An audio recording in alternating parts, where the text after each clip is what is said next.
ও আমার ভাইজানেরা, ও আল্লাহর নবীর দিওয়ানারা, আমার আল্লাহ পাক আরেক বান্দাকে ক্ষমা দিয়েছে বাবা। আমার আল্লাহ পাক আরেক বান্দাকে ক্ষমা দিয়েছে, হাবিবে আজমিকে ক্ষমা দিয়েছে। অথচ ও হাবিবে আজমি মস্ত বড় সুদের ব্যবসায়ী ছিল বাবা। ওর সুদের ব্যবসা এত কঠিন ছিল বাবা, সুদের টাকা আদায় করতে গিয়ে বাড়িতে যদি টাকা পয়সা না পাওয়া যেত, বাড়িতে থাকা মালামাল নিয়ে চলে আসতো বাবা। বাবাজিরা, ও হাবিবে আজমি একদিন একজনের ঘরে সুদের টাকা আদায় করতে গিয়ে তার বাড়িতে টাকা পয়সা না পেয়ে বাড়িতে থাকা একটা ছাগলের মাথা নিয়ে চলে এসেছিল বাবা। বাবাজিরা, ওই ছাগলের মাথাটা নিয়ে হাবিবে আজমি বাড়িতে এসে বিবি জানকে বলেছিল, ও আমার বিবি জান, ও আমার বিবি জান, এই ছাগলের মাথাটা ভালো করে রান্না করো বিবি। কথা মতো বিবিদা করেছিল বাবা। এরপর খেতে বসার সময় একজন ভিখারি এসে হাবিবে আজমিকে বলেছিল, ও আল্লাহর বান্দা, ও আল্লাহর বান্দা, আজ কটা দিন মোর খাওয়া হয় না রে ভাই, আল্লাহর রাস্তে আমায় কিছু খেতে দাও না ভাই।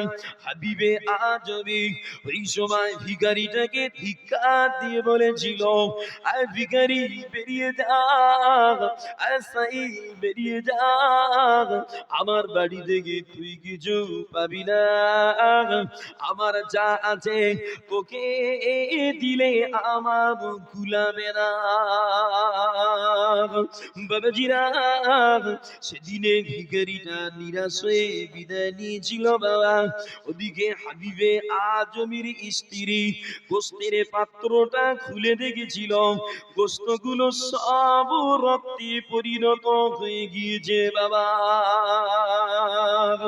বাবাজিরা, কেন না ওটা ছিল সুদের মাল বাবা। সুদ হলো হারাম, সুদের মালটা হলো নাপাক বাবা। আল্লাহ এই কোরআন পাকে জানিয়েছেন, আল্লাহর কোরআন সূরা বাকারার 278 নম্বর আয়াত, আল্লাহ পাক বলেন, ইয়া আইয়ুহাল্লাযীনা আমানু তাকুল্লাহা ওয়া যারু মা বাকিয়া মিনার রিবা ইন কুনতুম মুমিনিন। আল্লাহ পাক বলেন, ও ঈমানওয়ালারা, ও ঈমানওয়ালারা, তোমরা আল্লাহকে ভয় করো, সুদের অবশিষ্ট মালটাকে বর্জন করো।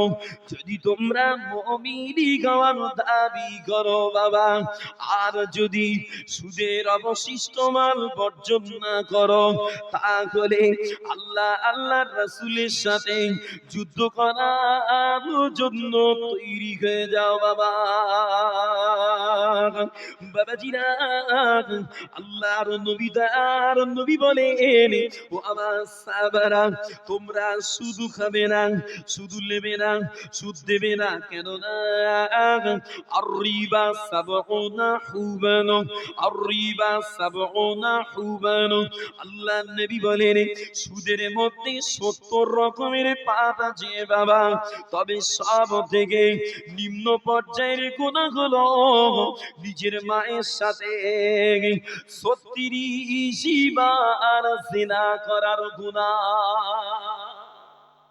যে আল্লাহর নবী দয়ার নবী বলেছে বাবা, সুদ খাবে তো নিজের মায়ের সাথে 36 বার জিনা করলে যেরকম গুনাহ হয় কতটা গুনাহ লেখা হবে। এখানেই শেষ না, তাফসীরের কিতাবে পেয়েছি আল্লাহর নবী জানিয়েছেন, দুনিয়ায় যারা সুদ খায়, হারাম খায়, কিয়ামত হাসরের মাঠে এই সুদখোর হারামখোর দিগকে আমার আল্লাহ পাক শুকরের আকৃতিতে তুলবে, মুখটাকে সরমুখ করে তুলবে বাবা।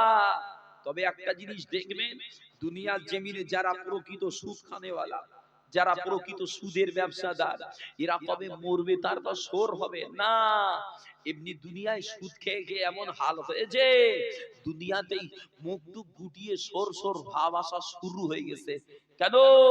সুদ করে চেহারা সৌন্দর্য আল্লাহ রাখে না, ওটা আমার আল্লাহ পাক ছিনিয়ে নেয়।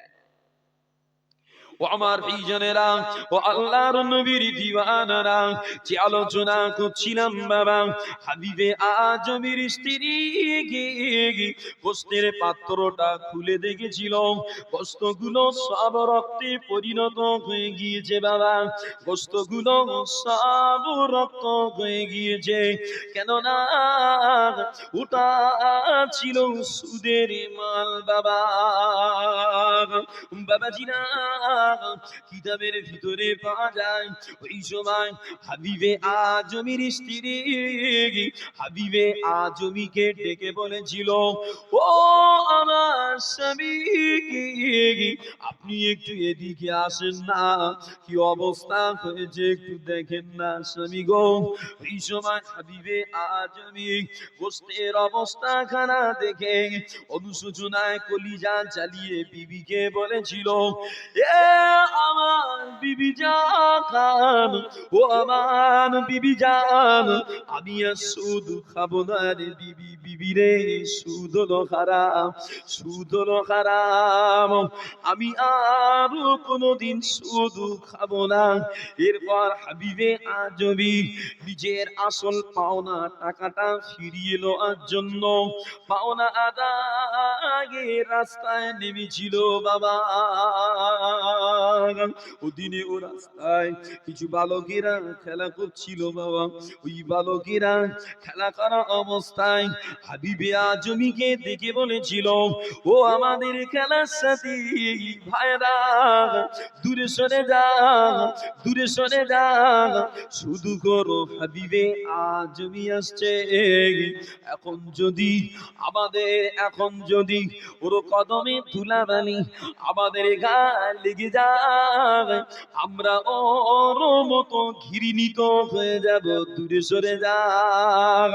বাবাজিরা, হাবিবে আজমি বাচ্চাদের এই কথাটা শুনে অনুশোচনায় কলিজাটা জ্বালিয়ে, অনুশোচনায় দিলটা জ্বালিয়ে তৎকালীন সময়ের আল্লাহর ওলি হযরত হাসান বসরি রাহমাতুল্লাহ আলাইহি হুজুরের দরবারে গিয়ে তাওবায়ে নসুহা করে লিছিল বাবা। এই তাওবায়ে নসুহা করে নিয়ে হাবিবে আজমি আবারও পাওনা আদায়ে রাস্তায় নেমে পড়েছে বাবা। আবারও পাওনা আদায়ে রাস্তায় নেমেছিল বাবা।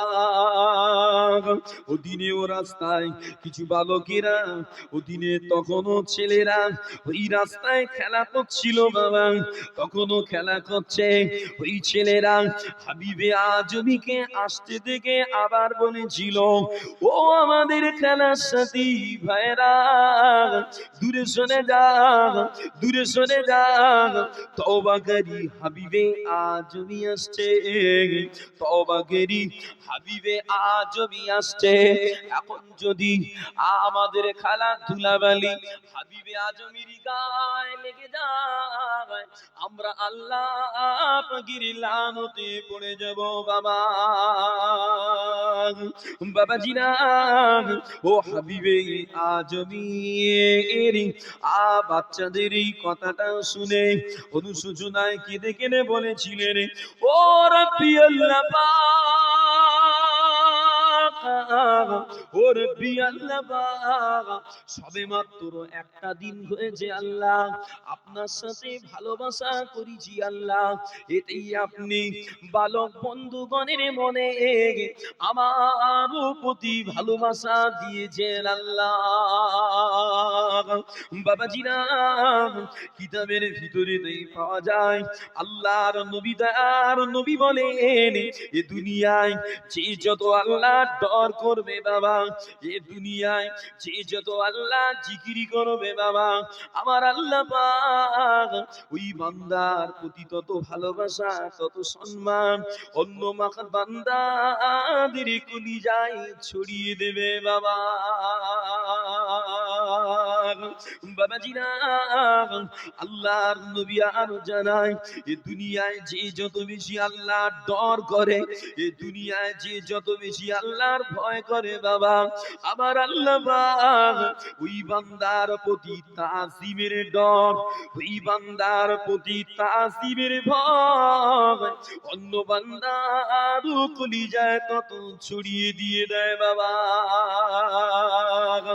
বাবাজিরা বাস্তব বুঝালে বুঝতে পারবেন বাবা। হিন্দের রাজা গরিবে খাজা, খাজায় খাজা বাবা মুঈনুদ্দিন চিশতি রাহমাতুল্লাহ আলাইহি হুজুর আমার যখন মদিনা মুনওয়ারার জমিন থেকে, মদিনা মুনওয়ারার জমিন থেকে ভারতবর্ষ রাজস্থানের জমিনে কদম রেখেছিল বাবা, ওই সময় আমার দাদা হুজুর সঙ্গে করে, ওই সময় আমার খাজা হুজুর সঙ্গে করে AK-47 রাইফেল আনে না বাবা, আমার খাজা হুজুর সঙ্গে করে পারমাণবিক বোমাটা নিয়ে আসে না বাবা, আমার খাজা হুজুর সঙ্গে এনেছিলেন আমার আল্লাহ পাকের ডর আর আমার আল্লাহ পাকের মহব্বত বাবা। এদেই পিতিরা খাজা হুজুরের জন্য জমিনটা ছেড়ে দিয়েছিল বাবা। আরো যোগী জয় পাকাল খাজা হুজুরকে জাদু করতে এসে খড়মের বাড়িকে খড়মের বাড়িকে তওবা পড়ে কালেমা পড়ে ইসলামটা কবুল করেছিল বাবা। আমার ভাইজানেরা, গোবরডাঙ্গা সেজ বাবুর কথা সকলে কম বেশি জানেন বাবা। গোবরডাঙ্গা সেজ বাবু আমার দাদা হুজুরকে কোয়াটার ট্রেনের কামরা থেকে নামিয়ে বুকে রাইফেল ধরে বলেছিল, এ ফকির বাবা, এ ফকির বাবা, তোর বুকটা ঝাঁঝরা করে দেব, আমার কোয়াটারে কেন ডিজিস বাবাজিরা। আমার দাদা হুজুর সেদিনে বাঁচার জন্য কাকুতি মিনতি করে না বাবা, আমার দাদা হুজুর বাঁচার জন্য কাকুতি মিনতি করে না, বরং সিনাটা আগলে দাঁড়িয়ে যায়।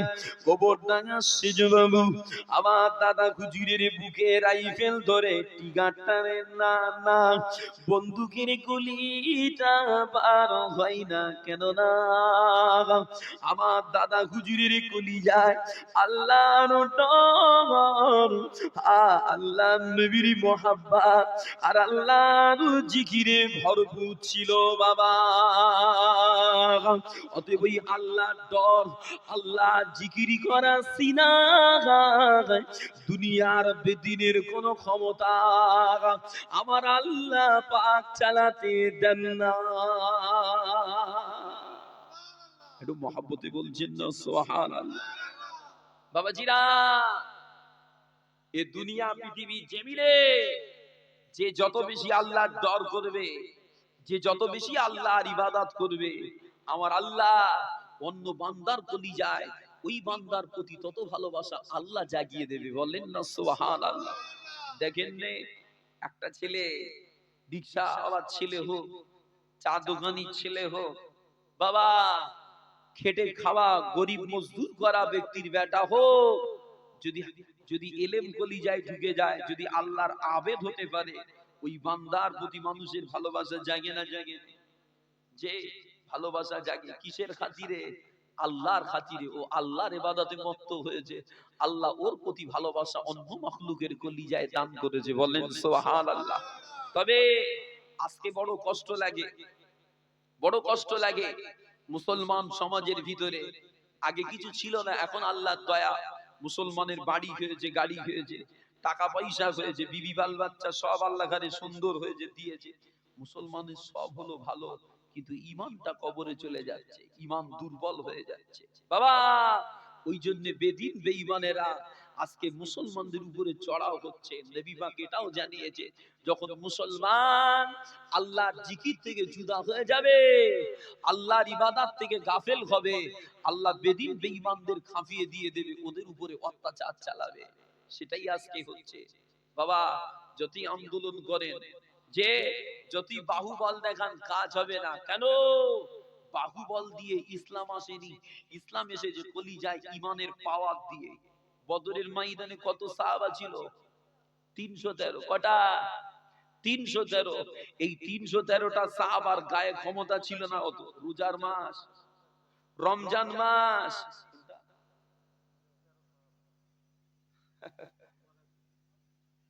রমজান মাস, ওই রমজান মাসে আমার সাহাবা হুজুরদের শরীরে তেমন বল নেই, তবে ঈমানি তাকাত আছে। সাহাবা হুজুররা নিয়াত করে নেমেছে, আল্লাহ আল্লাহ রসুলের জন্য নেমেছি, যে এতে জান যায় আল্লাহর জন্য যাবে। বাবা আমার আল্লাহ পাক সেদিনে সাহাবা হুজুরদের বাহু দেখেনে, তাকাত দেখেনে, সাহাবাদের কলিজায় ঈমান দেখে আল্লাহ খুশি হয়ে সাহাবা হুজুরদের কলিজায় মুস্তাফার মোহাব্বত দেখে আল্লাহ খুশি হয়ে সাহাবা হুজুরদের পক্ষে হাজার হাজার মালাইকা ময়দানে নামিয়ে দিয়েছিল। বলেন না সুবহানাল্লাহ। একটু মোহাব্বতে হলো না সুবহানাল্লাহ। আর আজকে আমাদের সহযোগিতায় মালাইকা পাঠায়, যে আমাদের সহযোগিতা মালাইকা দেবে কোথায়? নামি দামি কোম্পানির নেশা করে করে রহমতের মালাইকা গ্রাম থেকে হাওয়া খাস করে বিড়ির যা টান চাচাদের, ও বাপ, বিড়ির ধোঁয়ায় ফেরেশতা এলাকা থেকে এমনি পালাচ্ছে, ও ঢুকতে পারতেছ না। বাবা ফেরেশতা আসবে কি করে? আমি নাক করব, একটু সওয়াল করে। ও আমার বিজনেরা, ও আল্লাহর নবীর দিওয়ানারা, যে আলোচনা করছিলাম বাবা, যে হাবিবে আজমি বাচ্চাদের এই কথাটা শুনে অনুশোচনায় কলিজাটা জ্বালিয়ে আল্লাহ পাক কি তাই বলেছিলেন, ও রব্বি আল্লাহ পাক, ও রব্বি আল্লাহ পাক, সবেমাত্র একটা দিনই হয়েছে আল্লাহ, আপনার সাথে ভালোবাসা করেছি আল্লাহ, ও রব্বি আল্লাহ পাক, এতেই আপনি বালক বন্ধুগণের মনে আমার প্রতি ভালোবাসা দিয়েছেন আল্লাহ। আল্লাহ পাক, আমি হাবিবে আজমি, আমি আর কোনদিন সুদ খাবো না আল্লাহ। এরপর হাবিবে আজমি গ্রামে গ্রামে নগরে নগরে ঘুরে ঘুরে এলান করেছিলেন, ও নগরবাসীরা, ও নগরবাসীরা, আমার কাছে যার যার ঋণ আছে রিটার্ন দিয়ে দাও, আমার কাছে যার যার দলিল আছে ফিরিয়ে দাও, কেন না ফিরিয়ে নিয়ে যাও, কেন না আমি হাবিবে আজমি, আমি আর সুদ খাবো না, সুদের মালও আমি আর ঘরে রাখবো না। বাবাজিরা, বসিরহাটের বড় মাওলানা আল্লামা হিন্দ রুকুল আমিন সাহেব রাহমাতুল্লাহ আলাইহি হুজুরের লিখিত ফতোয়ায়ে আমিনিয়ার তৃতীয় খণ্ড পড়ে তাই বুঝতে পেরেছি বাবা, এ দুনিয়ায় যে যত বেশি, এ দুনিয়ায় সুদখোর যদি তওবা করতে যায়, সুদখোরের তওবার পদ্ধতি হলো সুদের মাধ্যমে অর্জিত মালামাল পাওনাদারদের সব ফিরিয়ে দিতে হবে বাবা। যে বসিরহাট আল্লামা হুজুরের ফতোয়ার কিতাবে লেখা আছে, সুদখোর যদি তওবা করতে যায় সুদের মাল ফিরিয়ে দাও। ও বাপ, মিথ্যা কথা বলেছে তওবা করছে, নামাজ কাজা হয়ে গেছে তওবা করছে, জেনা করে ফেলেছে তওবা করছে, এই সমস্ত গুনার যেমন তওবা, সুদখোরের কিন্তু ওরাম তওবা না বাপ। সাধারণ গুনার যেমন তওবা, ওরাম যদি সুদখোরের জন্য তওবা হতো, মুসলমান সমাজে যত সুদখোর আছে তুলনামূলক বেড়ে যেত না কমে যেত? যে তুলনামূলক বেড়ে যেত বাবা।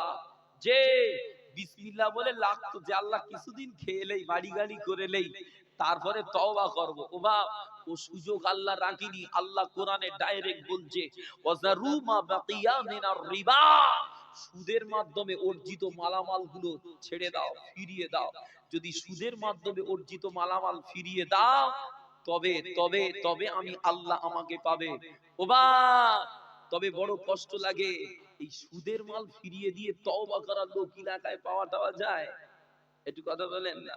না না না, সুদের মাল ফিরিয়ে দিয়ে তওবা করবে না, বরং সুদ খেয়ে গিয়ে পুঁজি হয়ে গেছে, বয়সও হয়ে গেছে, কবরে যাওয়ার সময় হচ্ছে, এবার ভয়ে তওবা করতেছে। কিরা যে লোকটাকে মানুষ সুদখোর বলে চিনতো, ওই লোকটা কিছুদিন পরে সমাজে পরিচয় হচ্ছে সুদ ও হাজি।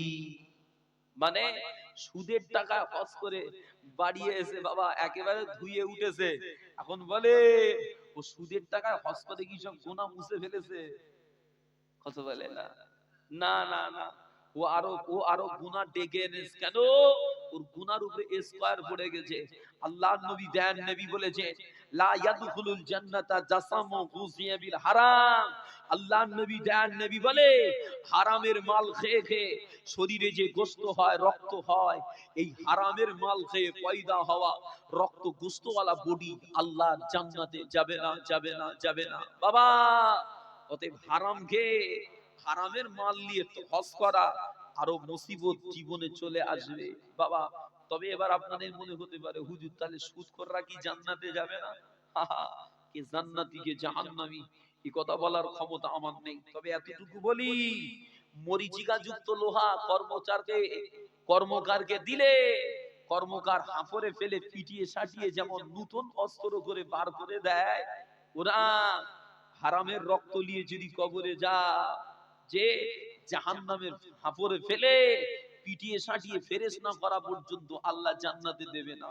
তবে বাপ দেখবেন দুনিয়ার জমিনে কত মানুষ আল্লাহওয়ালা, অনেক নামাজি, পরেশগার, মুত্তাকি বান্দা এমন আছে যারা মৌতের আগে 6 মাস 3 মাস 2 মাস করে বিছানায় পড়ে থাকে, যে বিছানায় পড়ে রোগে রোগে রোগে রোগে শরীর একেবারে চোস্তা হয়ে যায়, গায়ে আর গোশত বলে কিছু থাকে না, পুরো হাড্ডি হয়ে যায়। কেন? চায়ের দোকানের লোক সমালোচনা করে, দেখেছিস কত নামাজ পড়তো, কিরাম অবস্থা দেখ, যে কিরাম মৌত হয়েছে দেখ। ও বাপ না, এই বিছানায় ফেলে দগদে দগদে 6 মাস পরে কবরে টেনে লওয়ার অর্থ হলো আল্লাহ ওকে ভালোবাসে, ও শরীরে যা কিছু হারামের রক্ত পয়দা করেছে আল্লাহ একেবারে নিংড়ে ফেরেশ করে কবরে লিখছে, আয় তোকে যা কষ্ট দেওয়া দুনিয়ায় দিছি, মরণের পরেই তোর কবরে জান্নাতের হাওয়া দেবো। বলেন সুবহানাল্লাহ। আর কিছু কিছু মানুষ দেখবে মধু মাতাল, মোটে নামাজ কালাম পড়ে না, সারা জীবন হারাম খেয়ে বেরিয়েছে, পড়েছে আর মরেছে, চায়ের দোকানের সমালোচনা হয়, যাক আমার কাছে সলিমউদ্দিন কি সুন্দর মৌত হয়েছে দেখ। ও বাপ, হঠাৎ মৌত ভালো না। কেন? হঠাৎ মৌত হলে একবার তওবা পড়ারও সময় দেবেন, একবার আল্লাহ বলারও সময় দেবে না। আল্লাহ নবী তাই আল্লাহর কাছে দোয়া করতেন, আল্লাহ হঠাৎ মৌত থেকে আমাকে বাঁচান, আমাকে হঠাৎ মৌত দেবেন না। বিছানায় যদি 4 দিন পড়ে থাকেন, 10 দিন পড়ে থাকেন, তখন বোঝা যাবে এ দুনিয়া কেমন আর আখিরাত কেমন, তার আগে বোঝা যায় না। কি ভুল বলছি? যে পেটের ব্যথা হলে তখন মনে হয় রাত কি আজকে 24 ঘন্টা হয়ে গেল নাকি, আর সুস্থ শরীরে মনে হয় এই তো ঘুমালাম আর এই তো ঠেলে উঠলাম। ওই জন্য রোগ ব্যাধি একটু ভালো জীবনে